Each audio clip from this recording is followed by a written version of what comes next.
Welcome back to Rumor Society. On this channel, we share our opinions on social media stories and headline news. Now let's get into today's story. Alright, so today we're going to be reacting to another story time. How I found out my best friend was sleeping with my husband. I'm already pissed off and we ain't even watch it yet. Let's get into it. I found out my husband was sleeping with my best friend, part one. Okay, so back in 2018, 2019, that was really the beginning of the end of my marriage. There had been a lot of infidelity leading up to that. That significantly marked a moment of clarity for me. I came to terms with who I was married to, what I was married to. It kind of set the stage for new beginnings for me because a lot of things were put into perspective. For a little context, we had gone through a separation. It wasn't the first separation, but I would say it was the first long separation. I think about maybe 5 months we had separated between those 2 years. During this time, I really did think that it was over. I'd say about maybe a week after he moved out of my house, he was already actively seeing somebody else, understand with girl. What's also significant about this time frame is my best friend started staying with me during that time. She fell on some hard times. It wasn't nothing for me to be like, hey, come stay with me until you get on your feet. I had a 4-bedroom house, so I had a lot of space, and she had her own room. She had access to the whole front of my house, and my room was actually on the back side of the house. If I can remember, I think she stayed with me for a total of about 7 or 8 months-ish. Don't hold me to that, but I think it was about 7 or 8 months in total. The last maybe 3 months or so, me and my ex-husband end up reconciling. This is where I look back on that moment, and I'm like, damn, bitch, you was stupid as fuck. You was stupid. Now, what's crazy is I didn't start out feeling no type of way about it. I think maybe when I knew that me and him was going to reconcile, I felt a smidge uneasy about it, just a smidge. So what I did was I put cameras in my house. And really, it wasn't because I didn't trust her. I didn't trust him. That was the problem. Okay, so boom. I put the cameras up. I put one in my room and it was hidden. It was not out in plain sight. Actually, it was on this entertainment center that was built into the wall.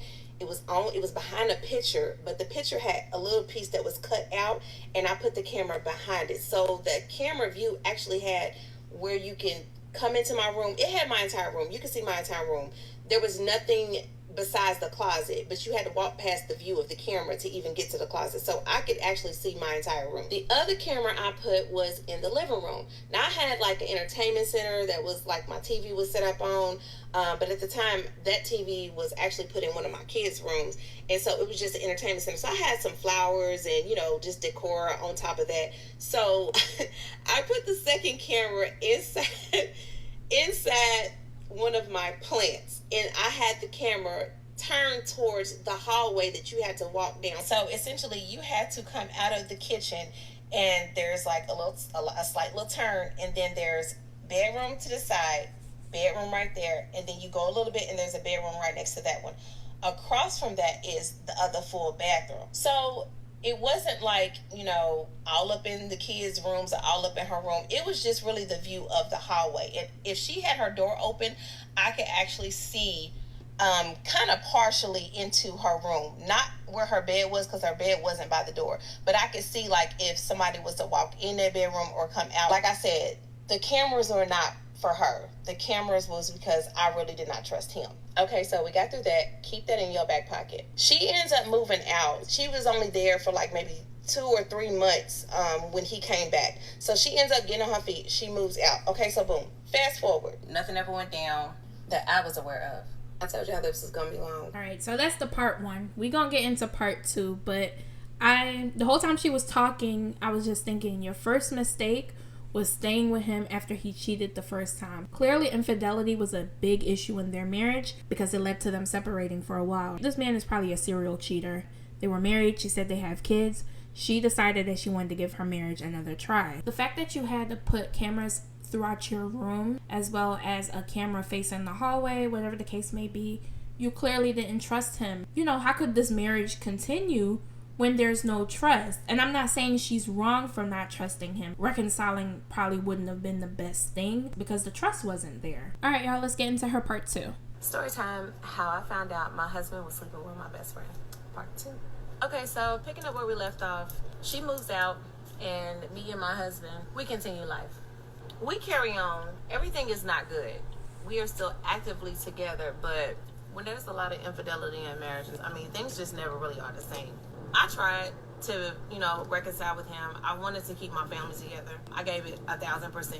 It just was not working. I knew that deep down that eventually I was going to get a divorce. I just didn't know when.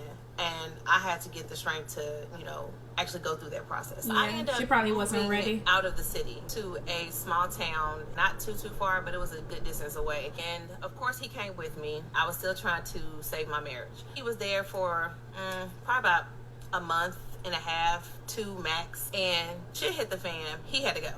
I was just over it. He ends up leaving. We do the co-parenting thing.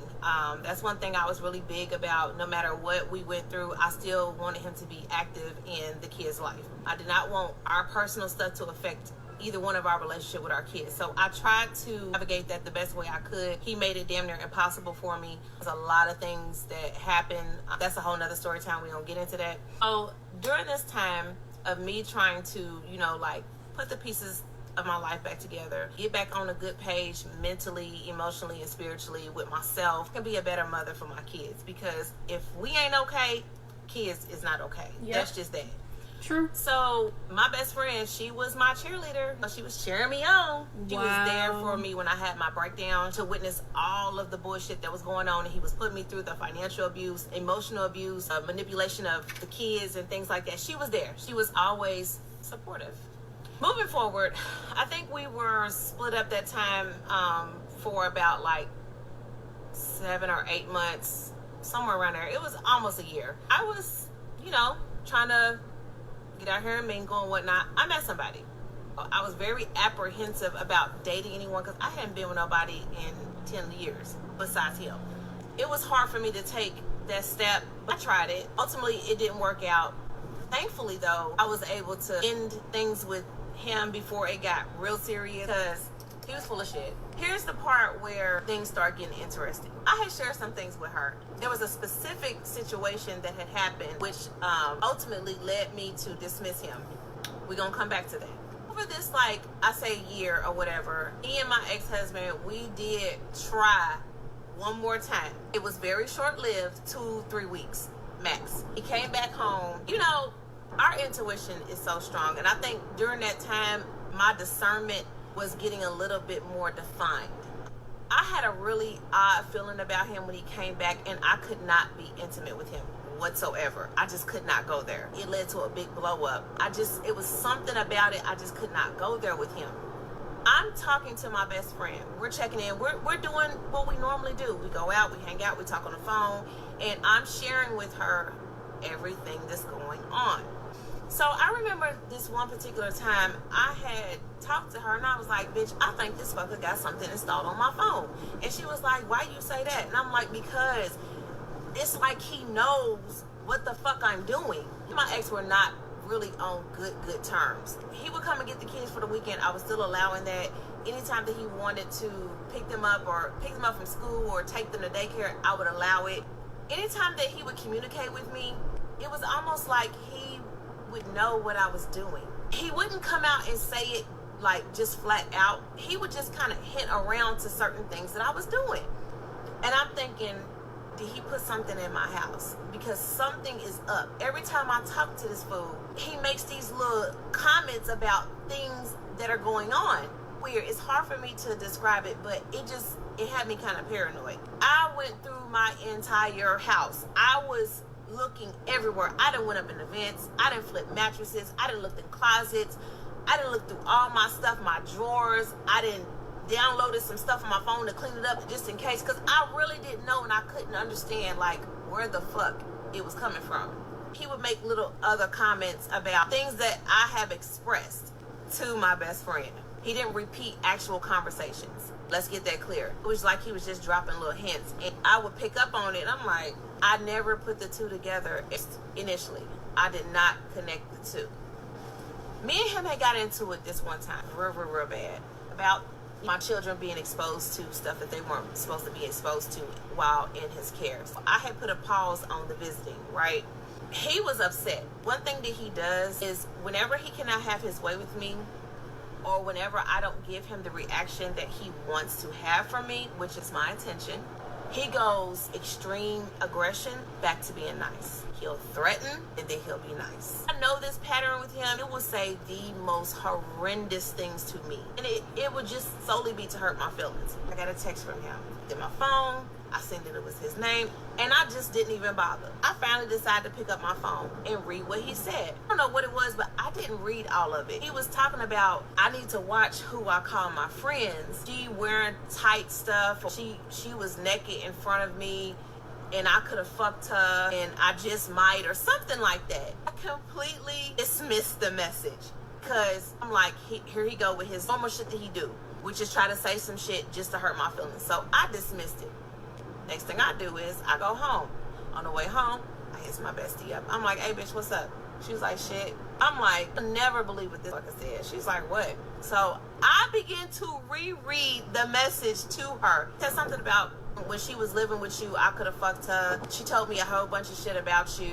She was undressing in front of him, calling him back there to the room. She would call him from whenever he was in my room to come to her room. I'm on the phone with her. I'm reading this to her. We're laughing. I'm like, fuck out of her. Oh, she ain't looking at your ugly ass like she do not want nothing to do with you. She cannot fucking stand you. Get the fuck.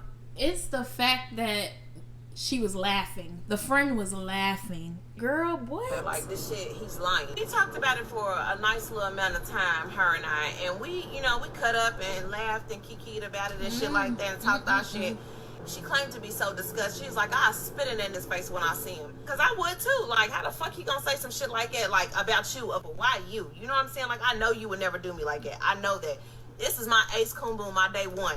If it ain't me, it's her. It's her, it's me. You know what I'm saying? We always together. She would never do no shit like that. But time goes on. We put that shit to bed. It was nothing for us to even discuss anymore. Every now and then we would bring it up. We laugh about it. But we didn't stay on that topic. But for some reason, it kept coming up in my mind. I kept thinking about it. Discernment. It would hit me at the most randomest times. You know what I'm saying? Out of nowhere, I would replay that message. I would replay the time when she lived with me.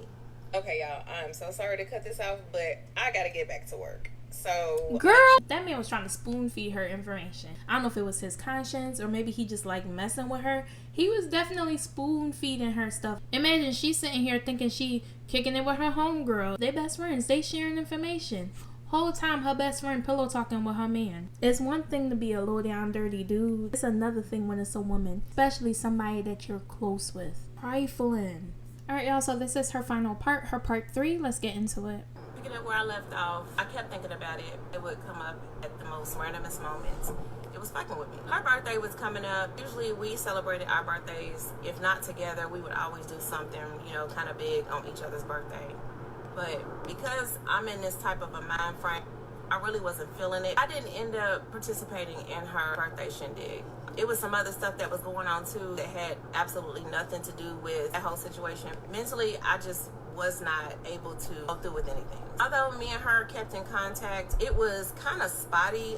I felt like I was keeping up a good front. I don't think that she suspected anything different, because there were times when we would go, a couple of weeks without talking, and then we just boom, start talking again, pick up right where we left off. So fast forward, my cousin's birthday was coming up. I am very close to her. We don't get to see each other a lot. She lives 5 hours away from me, so I surprised her, went to go see her for her birthday. I stayed the weekend with her, and we partied, we did our thing. Kind of helped because it took my mind off of things that was going on back at home. I took my kids, we did all the things. When I came back home, I actually talked to her later on that afternoon. We chit-chat for a little minute, we get off the phone. A couple days later, my ex is wanting to see the kids. That following weekend, they stayed with him, and then he dropped them back off. I don't know what the issue was this time. We ended up getting into it through text, as we always do. Let me just backtrack. There had been some months that had passed since he initially said what he said to me in that text message. That happened early part of summer. Now we're closing down almost to the end of the year. This is right before the holidays. So we get into it. We're going back and forth through text. He brings up this fucking issue. No, I take that back. I brought it up because he was trying to get back with me. I was going through all of the things as to why, nigga, that ain't gonna never happen to fuck again. I ended it with, to top all of the cheating and infidelity off, nigga, you claimed my best friend was coming on to you and you had an opportunity to fuck with her while she was living with me. And then I go on to say, like, if that wasn't bad enough, you didn't even tell me about none of this shit. So had it actually been true, because I'm still thinking in my mind, he's lying. You withheld that information from me for a whole year. To me, you wanted to fuck with her. That's what it was given to me. Because why else wouldn't you tell me something like that? So now, because I've opened the door to that situation, he proceeds to write me back again. He started going back over everything that he said that had happened with them two. But this time, there was a slight difference. I'm reading the message. He made reference to a particular term that I used to describe the guy that I had seen very briefly. And it was like an inside joke between my best friend and I. I had never told nobody that. Oh, I had only shared that with her. She's the only person that knew what I was talking about when I said that. When I seen that term, you knew. Okay, y'all, I'm back. As you can see, it's nighttime. I apologize because I ran out of time on my lunch break. I had planned on having everything done, was going to, upload it, and that was going to be done. Unfortunately, I ran out of time. I had some family things going on, so I had to handle that first. So now I'm back. We're going to wrap this up, and I know y'all been waiting forever. Picking up where we left off, the term that I used when I was referencing this to is something that I made a joke out of. It was only a few times that I said this to her. It was like an inside thing. She was the only person that knew this. She was the only person that I said this to. There was no other way for him to know that. The dude didn't even know that. In that moment, it all clicked. From the times where I was like, damn bitch, I think I'm losing my mind. Like, as he knowing it all together. It made sense. That's why. That's why he kept knowing what the fuck I was doing. That's why he kept making them little comments. This bitch is pillow talking with my fucking husband. Yep. In that moment, Weird. I felt as though I had lost everything. My bad. Oh. I felt like I lost everything. So, yeah, I just felt like, here it is. I'm trying to get back to my old self. I'm trying to get me back. The person I thought that was, there for me through it all, no matter what. Like, my right-hand man is like, damn, bitch. Like, you really did that shit. You real deal snake me. I don't know. And the crazy part about that is I was more hurt about her than I was him. If I'm being all the way real about it, I can expect some shit like that from him.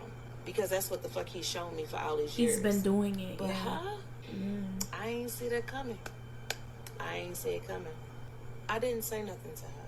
You didn't? And I didn't even say anything to him about the term that he used. I didn't call it out. I don't even think I responded to the message, that last message that he sent, because I was in such a state of shock. I couldn't do nothing. I could barely breathe. Like, I don't remember really what even happened next after that. Like, I don't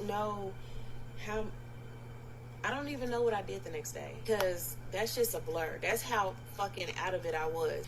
So here is when we get to the part of the video that y'all have been waiting for.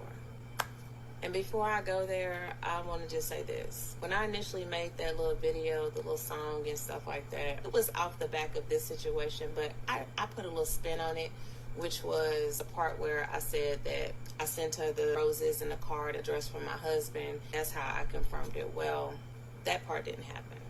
I apologize, but I didn't find out like that. However, the way that I did find out was through her ghosting me. We literally have not spoken a word to each other since that day. Are you serious? After some time had passed and we didn't communicate no more, I had confirmation. There was nothing to talk about. There was nothing at all to talk about. For us not to talk that long, past a couple weeks, she would have reached out to me. She would have cleared that shit up with me immediately. She didn't. So her silence was my answer. And you know what? Even if there was no sex involved, the simple fact that you pillow talked with my husband behind my back, and now I know for a fact that you did, it's no coming back from that at all. I will never know to the extent of what happened between those two, but something happened. Because why else would just completely go silent. I don't run into you nowhere. I don't see you nowhere. Just gone. Poof. Vanished. That was how I found out my husband was sleeping with my best friend. And I know y'all gonna say, well, you don't know. No, girl, yes, you know. You know. I know. Yeah. Because there's no other reason why me and her wouldn't have communicated. Past the last time we spoke, there's no reason why we wouldn't have communicated. There's no reason why she wouldn't have reached out to me. Unless he was guilty of something. And to this day, in 2025, I have not talked to her. We talking about something that happened, going on 5 years ago? Yeah. But there's more. There is a twist to this story. So after all of that happened, time goes on. I've already filed for divorce. That is a process in itself. Custody, parenting classes that you have to take. That was a whole thing. Interestingly enough, my heart is just good. My kid's birthday was coming up. I did want him to be a part of that. I'm not no nasty person, so I'm not going to be like, just because we on bad terms, you can't participate in our child's birthday. So every time I try to be nice, that gave him the assumption that we were going to get back together. So he didn't want to leave my house. At this point, you got to go. You got to roll. Before he left, though, I decided to go through his phone. I don't even really know what I was looking for because we weren't together. There was really no reason for me to go in his phone. I just went through it. And I saw some very disturbing things. I found out that my husband was D.O. Really? As you can imagine, I was distraught. I was sickened. Girl, give me a minute. You gotta give me a minute. You can't just say that and just rush past it. Not only sleeping with your best friend, cheating in general, because it wasn't just the best friend he was sleeping with, but he on the down low? Oh my God. I was a whole lot of things because, yeah, I didn't think it could get no worse than what I had already been through. I really don't know what else to say about it. All in all, I'm in a better place than I was previously. I'm happy. Good. I have a great career. Good. My kids are good. I still go through the bullshit with now my ex-husband because I am officially divorced and have been for 2 years now. So, yeah, everything is everything. Life is still lifing, you know. I still have my ups and my downs. I'm not perfect, and I don't have the perfect life. But I have a happy life right now. Good. So, that's all I really can ask for. And, yeah.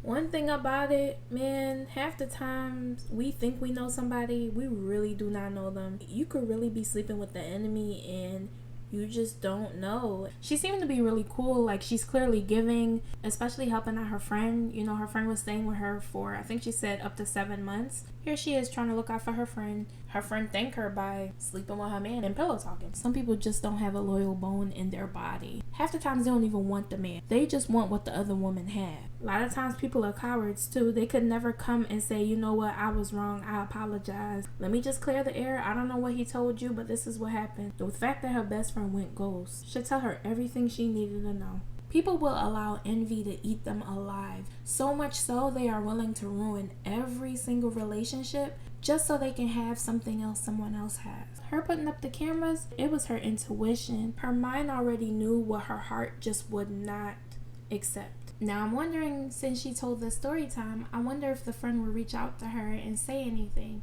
I'm curious to know your thoughts on this. Please share them below. Thank you guys so much for watching, and I'll see you in the next video.